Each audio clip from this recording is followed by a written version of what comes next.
देखिए दोस्तों, इन्वायरमेंट के कई सारे टर्म्स, कई सारे कॉन्सेप्ट पर एग्जाम में ऐसे प्रश्न पूछा जाता है कि इस टर्म या इस संकल्पना के प्रतिपादक कौन है।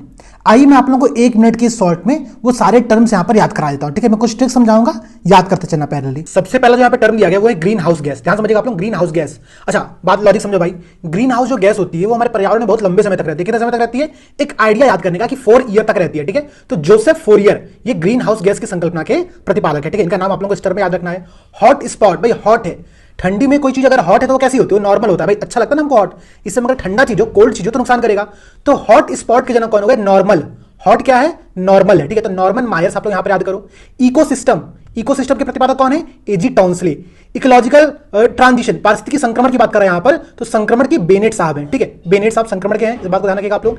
डीप इकोलॉजी, डीप और नेस। ठीक है, तो डीप इकोलॉजी, रमनदीप नहीं, याद रखना, डीप इकोलॉजी गहन पारिस्थितिकी, इसके जो प्रतिपादक हैं वो है अर्निज नेश। ठीक है, मोनोक्लाइमेक्स, एकल चरम, फेडरिक क्लेमेंटस, क्लाइमेक्स क्लेमेंटस, ऐसे याद करो आप लोग। इकोलॉजिकल नीचे, ग्रीनल, और इकोलॉजिकल नीचे की जो ये ग्रीनल जिन्होंने कॉन्सेप्ट दिया था, इसी इकोलॉजिकल नीचे टर्म को हम लोग माइक्रो हैबिटेट के नाम से भी जानते हैं। जैव विविधता का वर्गीकरण, मतलब जो आपकी बायोडाइवर्सिटी होती है, इसका जो क्लासिफिकेशन किया गया है वो विटिकर मॉडल के द्वारा किया गया है, और बायोडाइवर्सिटी, जैव विविधता की जो पूरी संकल्पना है वो वाल्टर जी रोशियन के द्वारा दिया गया है। ये सारे टर्म एग्जाम में कई बार पूछा हुआ है, समझिएगा आप लोग। मैं फिर से याद करा रहा हूं, ग्रीन हाउस गैस, तो ग्रीन हाउस का इंपैक्ट 4 साल तक लगभग रहता है, तो फोरियर याद करो। हॉट स्पॉट, तो हॉट जो चीज होती है ठंडी में क्या होती है? नॉर्मल होती है। हॉट होना नॉर्मल है, ठीक है भाई, जरूरी है हमारे लिए हॉट चीजें। तो हॉट स्पॉट के प्रतिपादक कौन हो गए? नॉर्मन मायर्स हो गए।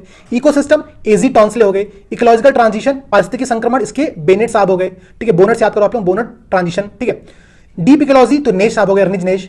मोनोक्लाइमेक्स, तो क्लाइमेक्स तो क्लेमेंटस याद कर लो।